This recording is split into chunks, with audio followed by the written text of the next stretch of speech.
Hey, happy Friday, everyone. It's February 27, 2026. I'm Rich Tola, and here's what's cooking for today. Birth rate decline begins to shine. What's that mean for the U.S.? And number two, we're doing a little short one called Lucy in the Sky with Elvis. Oh, yeah, we're going to be talking about the king of rock and roll today. Briefly, Elvis Aaron Presley. Movie came out. Baz Luhrmann, you guys know him from Elvis 2000, what was it, 2002 with Austin Butler, 2022.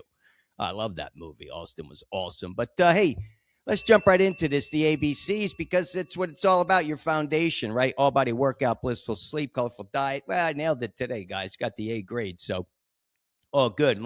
Looking forward to today. It's 60 degrees here in Indianapolis.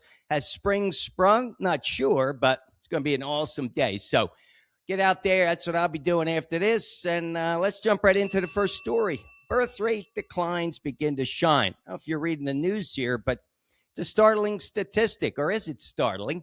Our nation's birth rate, that's the number of live births per 1,000 people in a given year, it's down by 25% since 2007. That's the year I moved to LA, when the decline began. Is it scary? Or is it good news? Let's see. Is it like the glass is half full or the glass is half empty? No, this is a serious topic, but what is it? Let's talk about it. All right. As our population ages, right, we're going to need workers and their taxes that they pay to replace the guys like me retiring. Well, I'm not retiring, but those that are retiring. Immigrants have previously filled the gap, but we know what's going on there, less and less. But it's putting a lot of pressure on women, so they say. All right. And if you ask conservatives, the staunch conservatives, which I am not, but it says a woman chooses to be selfish over making sacrifices. I don't know about that. And they also said that the highly educated women are choosing cats over children. I like that. And are straining American society. Hey, let's go here. How about the flip side? Is it a success story? All right. Large part of the decrease in births, check this out, comes from teenagers and women in their early 20s, people least likely to want children or to be able to provide for them, right? So these are the people that are no longer having kids. Teenage birth rates, I think this is great news, are down 70% since 2007. Right. So how about this? Unmarried birth rates down 30%. 10 years ago, there was 56 births. Now it's down to like 36 or 37. So, these are statistics that are not changing. They're going the other way. They're declining. So, hey, the good news, if you want to look at it this way, it's like women in their 30s now, they have the highest birth rate of any group. Hey, I think that's great because they're more mature and they're more financially secure to rear children. All right. What about this? It says women in their 40s are more likely to give birth than a teenager. Again, I think that's good news. Teenagers, I mean, my mother had kids as a teenager, but those days are long gone. All right, let's look at the pros and let's look at the cons. Give you 7 pros, 7 cons, and you decide. Hey, everybody's got their opinion. And remember, one of the Tola takeaways is, what's your opinion? All right, let's look at the pros first. They say it reduces pressure on the resources, land, water, air. Number 2, less population and congestion. Number 3, greater opportunities for women. That's a good one. Number 4, increased investment for children or per child. Number 5, potential higher wages and lower costs. Number 6, incentives for AI innovation. We know that's happening. And number 7, reduced need for government spending on things like housing and welfare and all these other things that are consuming our capital. So those are the pros. Let's look at the cons. Number 1, they say economic strain and stagnation, right? Less output. Number 2, funding crisis for social services. Yeah, Social Security, right? I mean, with all these people retiring, where's that money coming from? Now, with the tariffs, things change. But number 3, reduced innovation. Again, this is what the naysayers are saying. You'll have less innovation because you have less people. Number 5, they say number 4, labor shortages. So you're going to need people. Well, guess what? Optimus Robot's going to be replacing people. So That's number 4, shortages. Number 5, weakened family support. So less people in the family, weakened support. Number 6, pressure on public infrastructure. Yeah, I don't know where they're getting that one, but let's look at it. Maybe fiscal pressure because, again, money. And number 7, it's a national security concern. Why? Because there'll be less people for our military. That's a good one. I get that, but let's get the robots to it. So there you go. You got the pros, you got the cons. What do you guys think? I mean, what do you think about the declining population?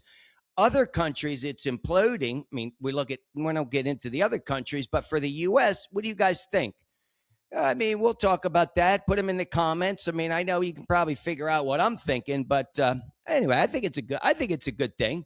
I think it's more money for the rest of us. But what do you think? What do you think? All right, here we go. I want to talk about this one here because this is a fun one. I want to leave you with this. I want to give you a story. All right, Elvis Presley. Well, most people don't remember Elvis. Elvis, born in 1935. He died at the age of 42 in 1977. I was a big Elvis fan. I played his song Suspicious Minds in my yoga class. So anybody taking my class back in the day, you know that. Loved Elvis. So this movie's coming out. Baz Luhrmann. I mean, I can't wait to see it. I'm very excited. And but here's the thing. Of course, Elvis was one of the most culturally significant figures of the 20th century, right? He's a best-selling musical artist of all time, or one of the best in the history. Okay, his career started in 1954. You know, how long did it go? Well, you got looking at till 77. He really did perform to the end, but he went to the Army. This is what this is about. All right, so Elvis went into the Army in 1958. He served for 2 years. He ended up being a sergeant. They loved him in the Army. He gave back his pay. He bought everybody television, bought the bases televisions, and he wanted to.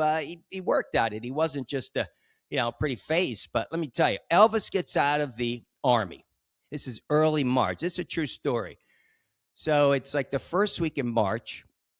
This story's coming from my father and my grandmother. I'm going to give a shout out to Lucy Tola. That's my grandmother. Lucy Tola, tough as nails. Sicily, never drove, was walking 5-10 miles a day, carrying bags. I mean, she was awesome.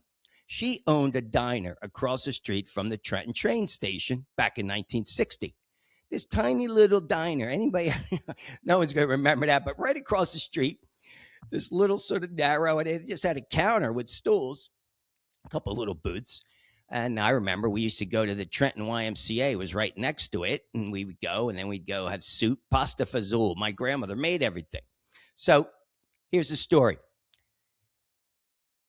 First week in March, my father says he gets a phone call. He's 21 years old. He just got married. My mother was 18. My father was 23. My father was 3 years younger than Elvis. Elvis would have been 91, I think, now. Anyway, he says to me, I get a phone call. It's like 7 o'clock at night. He said, your grandmother calls me.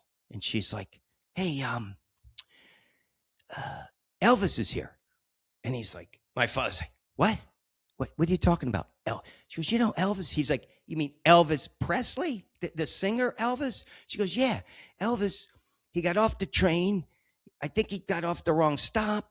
So he comes in and he said, can I use the phone? Because I got to call this Colonel Parker to get picked up. I think I got off the wrong stop. So she's like, what do I do? And she's like, he's standing there. He's like, well, give him a bowl of soup. So she gives him a bowl of soup, and he's like, talks to Elvis. And my father's like, I'll be right there. Well, he did make it, but by the time he made it, Elvis was gone. So how about that? My grandmother met Elvis, gave him a bowl of her famous pasta fazool. So I'll tell you, I wish I met Elvis. But yeah, I'm going to go see that today. That's going to be a lot of fun. Looking forward to it. So, hey, guys, remember, we got to close out with the 3 Tola takeaways because, again, these are the bookends of my show, the ABCs, which you know are crucial, and the 3 takeaways. Number 1, respect the ABCs. Of course, that's your foundation every single day. Number 2, what's number 2? Control. This is the key words: respect, connect, and embrace. Connect with someone. So that's number 2. I believe that. You got to connect with someone. Pick up the phone, go visit. Share some light, shed some light, or bring some light into someone's world. And finally, embrace other perspectives because we all have different perspectives. The difference between birth rates. What do you think? Either way. All right, guys, have an awesome day. And as always, get your workout in. Peace.